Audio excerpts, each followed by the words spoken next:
एक समय की बात है। रामगढ़ नाम के गांव में आदि नाम का एक लड़का रहता था। वह नेक और ईमानदार था, मगर उसका विश्वास भगवान में बिल्कुल नहीं था। जब देखो वह भगवान को कोसता रहता था। फिर एक दिन मंदिर के सामने इतने सारे लोग भीड़ लगाकर खड़े हैं और सबके सब परेशान हैं। अगर भगवान सच में होता तो इन सबकी मुश्किल चुटकी में हल कर देता। ये सब के सब लोग तो पूरी तरह बेवकूफ है। आदि ये सही नहीं है। तुम हर समय भगवान के बारे में गलत गलत बोलते रहते हो। तुम भगवान को मानो ना मानो ये तुम्हारी मर्जी है। हमें भगवान पर पूरा भरोसा है। हाँ हाँ, जाओ तुम भी इन लोगों के साथ लाइन में लग जाओ। मैं तो सिर्फ अपनी मेहनत पर विश्वास रखता हूँ। मैं भगवान को बिल्कुल नहीं मानता। इतना बोलकर आदि वहां से चला जाता है। दूसरी तरफ आदि सोनम नाम की लड़की से बहुत प्यार करता था, मगर सोनम आदि को बिल्कुल भाव नहीं देती थी। सोनम, मैं तुमसे बहुत प्यार करता हूँ और तुमसे शादी करना चाहता हूँ। देखो, मैं तुम्हारे लिए कुछ भी कर सकता हूँ।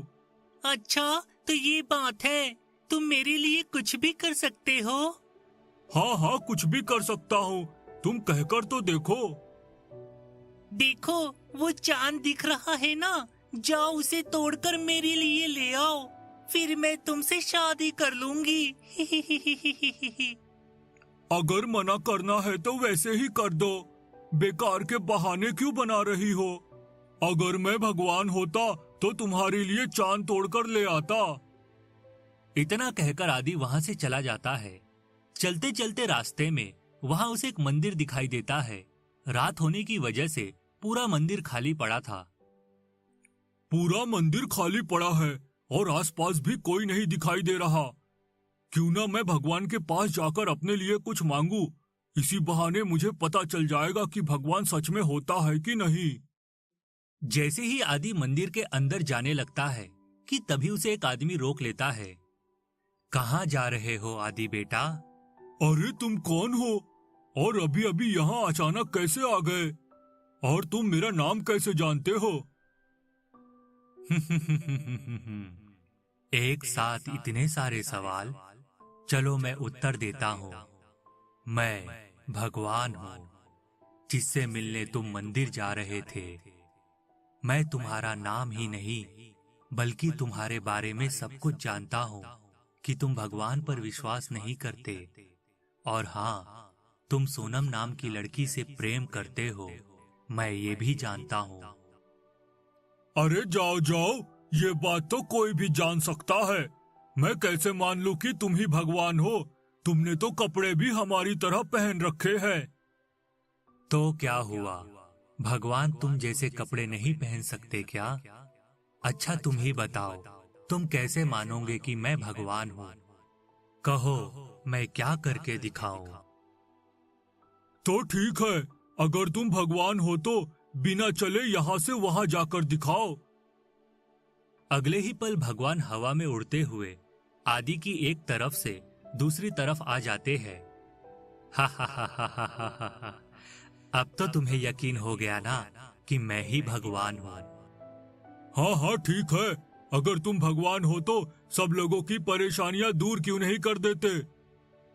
ये संभव नहीं है आदि। मैं हर किसी मनुष्य को संतुष्ट नहीं कर सकता। यही समझाने मैं तुम्हें यहाँ आया हूँ। अरे छोड़ो, अगर मैं भगवान होता तो सब कुछ संभाल लेता, लेकिन तुम तो किसी काम के नहीं हो। तो ठीक है, मैं अगले 24 घंटों के लिए अपनी सारी शक्तियां तुम्हें देता हूँ। ठीक 24 घंटे बाद तुम मुझे यहीं मिलना, तुम्हें सब कुछ समझ में आ जाएगा। इतना कहकर भगवान अपनी शक्तियां आदि को दे देते हैं और वहां से गायब हो जाते हैं। शक्तियां मिलने से आदि बहुत खुश होता है और अपने घर की ओर चल देता है। थोड़ी दूर जाने के बाद उसे एक गरीब किसान मिलता है जो दुखी होकर रो रहा था।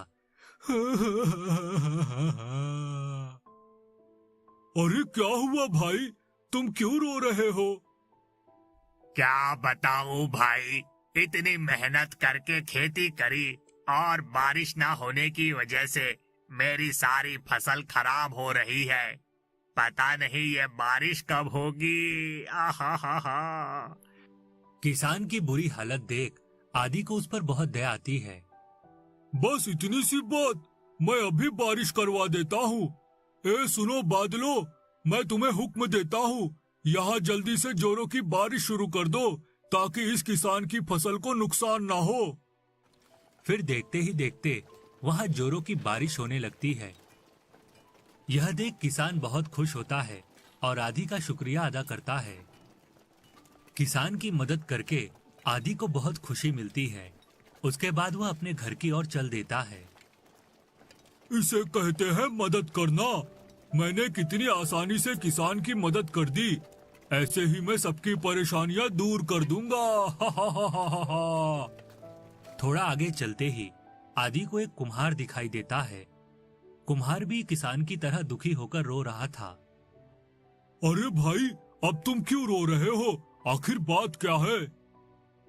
अब क्या बताऊं भाई, मैंने इतनी मेहनत से गीली मिट्टी से बर्तन बनाए और इन्हें सुखाने के लिए बाहर रखा था। तब तो मौसम पूरी तरह साफ था, लेकिन अचानक तेज बारिश के आ जाने से मेरे सारे बर्तन टूटकर बिखर गए। हे भगवान, देखो मेरा कितना नुकसान हो गया। आदि समझ जाता है कि उसके द्वारा बारिश करवाने की वजह से कुम्हार के बर्तन टूट गए। आदि अपनी शक्ति से एक सोने का सिक्का प्रकट करता है और कुम्हार को देते हुए कहता है, ये लो, ये एक सोने का सिक्का है। इससे तुम्हारे नुकसान की भरपाई हो जाएगी। कुम्हार की मदद करने के बाद आदि आगे की तरफ चल देता है। मैं समझ गया कि अगर ऐसे ही मैंने लोगों की मदद की तो दूसरे लोग परेशानी में आ जाएंगे। इसलिए अब मैं किसी की भी मदद नहीं करूंगा। मैं सीधा सोनम के पास जाता हूँ। फिर सोनम के घर पहुंचकर, सोनम, आज तुम जो बोलो मैं कर सकता हूँ, मगर तुम्हें मुझसे शादी करनी पड़ेगी। और हाँ, मैं तुम्हारी सिर्फ एक इच्छा पूरी करूंगा, क्योंकि हर बार मुझसे कुछ न कुछ गड़बड़ हो जाती है। चलो जल्दी से मुझे अपनी इच्छा बताओ, मैं अभी पूरी कर देता हूँ। अरे वाह, क्या बात है, आज तो तुम कुछ ज्यादा ही बड़ी बड़ी बातें कर रहे हो। अच्छा, तो एक काम करो, वो चांद दिखाई दे रहा है ना, जो इतनी दूर आसमान में है, उसे पास ले आओ, क्योंकि मैं उसे एकदम पास से देखना चाहती हूँ। बिल्कुल पास, मेरे बिल्कुल घर के नजदीक ले आओ। अगर तुम मेरी इच्छा पूरी कर दोगे तो मैं तुमसे शादी कर लूंगी। अच्छा, तो ये बात है। मैं अभी चांद को खींचकर तुम्हारे पास ले आता हूँ। सुनो चांद, मैं तुम्हें हुक्म देता हूँ कि तुम बिल्कुल सोनम के घर के सामने आ जाओ, ताकि ये तुम्हें अच्छी तरह देख सके। फिर देखते ही देखते चांद आसमान से उतरकर सोनम के घर के सामने आ जाता है।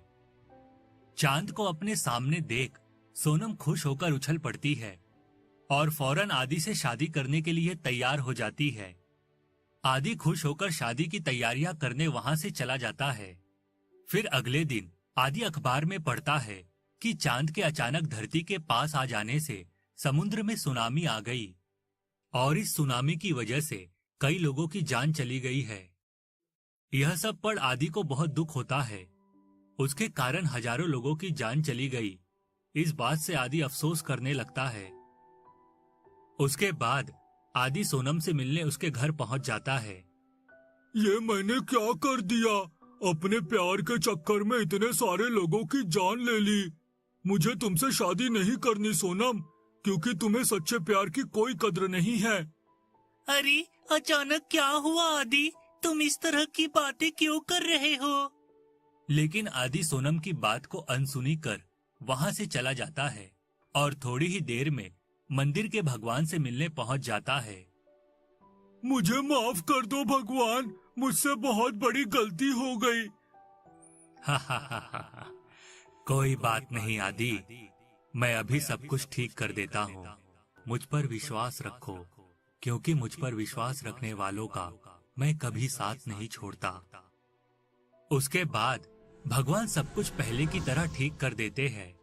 यह देख आदि बहुत खुश होता है और अपने घर लौट जाता है।